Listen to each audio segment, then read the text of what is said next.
Attends, après les sous. D'abord. Fais péter la musique d'abord.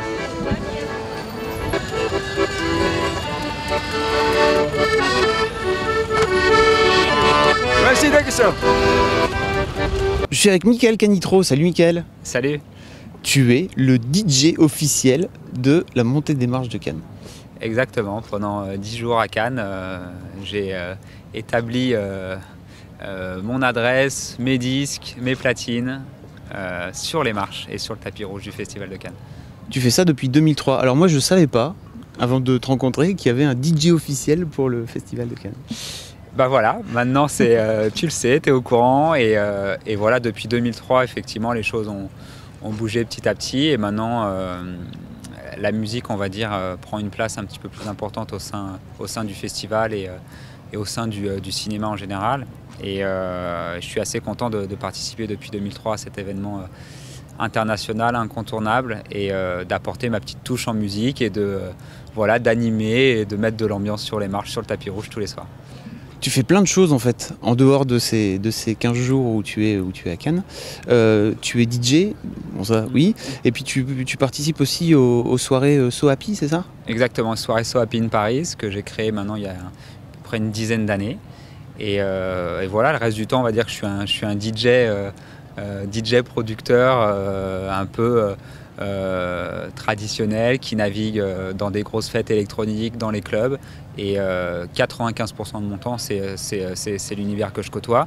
Je produis ma musique, je mixe le week-end en club, j'ai mes émissions radio, voilà. Et puis Cannes, une fois par an, c'est ma récréation où je peux jouer autre chose que de la musique électronique. Qu'est-ce que tu fais d'autre? Tu bosses aussi pour des enseignes, c'est ça?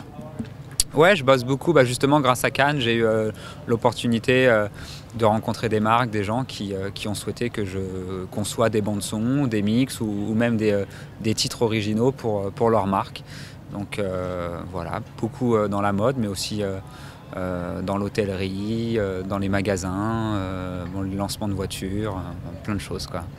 Et tu sors un album, une compilation, très bientôt? Oui, c'est la compilation des soirées, donc de mes soirées, So Happy in Paris, et c'est le 2e volume. Et ça se compose d'un CD et d'un DVD qui reprend les meilleures images des soirées de l'année 2010, dont une fameuse soirée qu'on a organisée en haut de la Tour Eiffel en décembre 2010. Ça devait être terrible. C'était un rêve de gosse de mixer en haut de la Tour Eiffel, et pour une soirée qui s'appelle So Happy in Paris, c'était une belle façon de fêter ses 10 ans. Merci beaucoup Mickaël. Merci beaucoup. À bientôt. Et puis bon courage pour la fin du festival. Bon festival. Merci. Avec la bande d'Audrey, Laure, Laura et Alexis. Vous êtes étudiants au cinéma et alors Alexis, je sais pas si tu lis Mademoiselle. Ouais, j'ai déjà lu mais tu vas pas vraiment. Je suis plutôt à cause des garçons que Mademoiselle. D'accord. Mais par contre les filles vous lisez. En tout cas surtout Audrey, c'est ça? Ouais, surtout Audrey. Je suis corporate. Nous on lit par procuration à travers Audrey. Voilà. Vous pouvez pas faire autrement, c'est ça? Elle nous harcèle. Alors vous êtes étudiant au cinéma? Ouais, du coup, ouais. Et qu'est-ce que vous venez faire vous alors sur le festival? J'ai vu que vous étiez belle gosse quoi, tu vois, carrément vous êtes accrédité et tout machin. Ça sert des logiciels qui font une belle photo. Ici à Cannes c'est beaucoup l'apparence en fait. Alors bon là ça se voit pas trop mais. Comment vous avez réussi à avoir cette accrède? Alors, quand on fait une école de cinéma, c'est quelque chose d'absolument merveilleux. On fait de la pub pour les salles. Voilà. Ouais, faites une école de cinéma, donc par exemple à Toulouse, mais même ailleurs, je pense que ça marche. Vous postulez en accréditation cinéphile ou pro si vous avez de la chance. Et donc ça passe quoi. Enfin, ça se. Motivation, en fait. Ouais, il faut faire une lettre de motivation quand même. Voilà. Et donc voilà, vous obtenez un pass. Et c'est assez merveilleux parce que c'était pas trop connu, nous on le savait pas vraiment. Ouais, et l'an dernier c'est passé comme une lettre à la poste. Et cette année, rebelle. Voilà. Vous venez surtout pour voir des films. Ouais. Oui, voilà, c'est ça. C'est parce qu'on n'a pas encore réussi à s'incruster dans les soirées. Mais quand on va y arriver, on va peut-être changer d'objectif. Voilà. On va vous expliquer comment faire après. Oui, voilà, mais sinon là. Non, mais surtout pour les films. Ouais, quand même. Parce que bon. C'est l'intérêt du festival. Qu'est-ce que vous venez voir en particulier alors? Qu'est-ce que vous avez tenté d'aller voir? La sélection déjà. Ouais. Les gros films, enfin certains films où il y a de l'attente, genre Abemous Papa, mais on va essayer de le voir ce soir à la Licorne. Almodovar aussi, ça serait pas mal. Ouais. Ouais. Et après aussi, il y a des films qui ont l'air super bien, mais qu'après on n'est vraiment pas sûr de retrouver dans les salles, quoi. Hormis s'ils décrochent la Palme d'Or comme l'an dernier, voilà. Et du coup, c'est bien aussi de les voir parce que il y a des films super bien qu'on a vus l'an dernier qui sont toujours pas sortis, mais on est content quand même de les avoir vus, quoi. Alors vous avez une accrède, mais vous êtes obligé de faire la queue quand même, c'est ça en fait? Pour le Grand Palais, ouais. Mais en fait, on pourra réserver des places à partir du 18, mais pour l'instant, on peut pas. Donc on essaiera de choper le Almodovar comme ça, mais c'est vraiment pas dit parce que c'est un système de points en fait à l'intérieur. Et je sais pas du tout combien on en a nous. Donc, pas beaucoup, je pense. À mon avis, on en a un peu. On en a peu, mais on essaiera quand même, quoi. Vous restez jusque samedi prochain, c'est ça? Ouais. Jusqu'à samedi. Une bonne semaine à en prendre plein les yeux. Voilà. Combien de films vous prévoyez de voir? L'an dernier, on en a fait 14 et cette année, on va essayer d'en faire 15. Au moins 15. Pas trop Au moins. Bon, un grand merci. Mais de rien, Et puis bon festival à vous alors. Je fais du fric à l'aise quand y a pas de règles pour l'emploi, oui pour l'emploi. J'ouvre et je ferme les usines sans se soucier des ouvriers.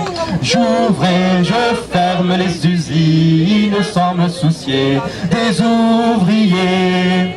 J'ai rétabli le travail des gosses dans les pays d'Extrême-Orient, Petites mains cousées godasses pour bien moins cher que leurs parents.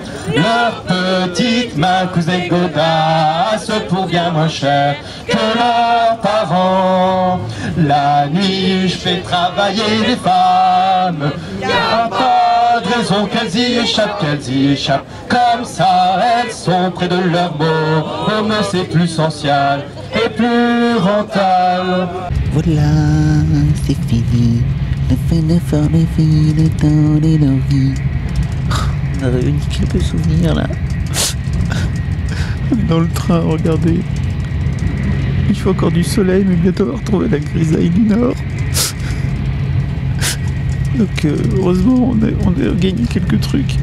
Ce fantastique paquet de mouchoirs d'une autre actrice porno chinoise. Ce truc qui sera quand même l'ultime four de notre séjour à Cannes. Un tube de Guranzan parce que putain l'air de rien on n'a pas beaucoup dormi, mais bon, même si j'en ai pas pris, Émilie a souvent tenté de me droguer. Et puis mon badge avec ma tête de Voldemort. Voilà. Rendez-moi ma casquette. Laisse-moi dormir. L'autre grosse déception de la journée, c'est notre guest qu'on avait annoncé et tout. Qu'on a loupé à 1 heure près. On dit qui c'est? Attends, on va montrer sur Twitter. Et donc voilà, on avait normalement rendez-vous avec Affida Turner. Elle avait annoncé sur son Twitter qu'elle venait à Cannes ce week-end. Donc moi je lui ai envoyé un petit MP. Envoie-nous tes coordonnées. Et puis elle a mis sa marche. Bah elle a pas pu venir quoi. Elle a pas pu venir plus tôt. Et elle est arrivée à 15h finalement, l'heure où on devait partir. Tristesse. Tellement. C'était mon rêve un petit peu, tu sais, de faire une interview d'Affida. Affida, si tu m'entends, je veux une interview de toi à Paris. You know what I mean.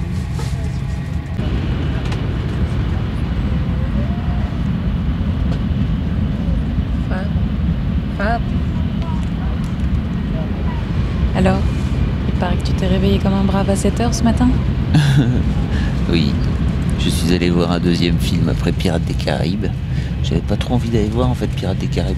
Je voulais plutôt aller voir The Artist. Alors, je me suis levé à 7h. Il faut savoir que on a eu les pires merdes de la nuit dernière. Donc je me suis couché à 5h30. Record battu, record de tous les temps battu. Et comme par magie, à 7h, je me réveille tout seul. Ting, tout seul. J'avais pas mis de réveil et tout. C'est quand même dingue. 7h, je me réveille tout seul. Ça doit être un signe des dieux du cinéma ou je sais pas quelle connerie. Mais il faut que j'aille voir The Artist. Et en fait, c'est vraiment top. J'ai bien fait, je suis vachement content. Comme c'est un film de Michel Hazanavicius, à qui on doit les 2 films d'OSS 117.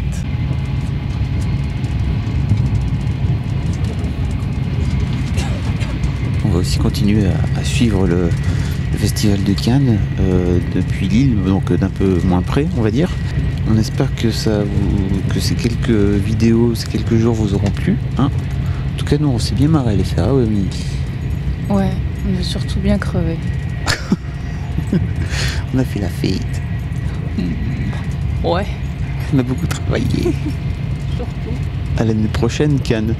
Enfin, on espère. C'est sûr.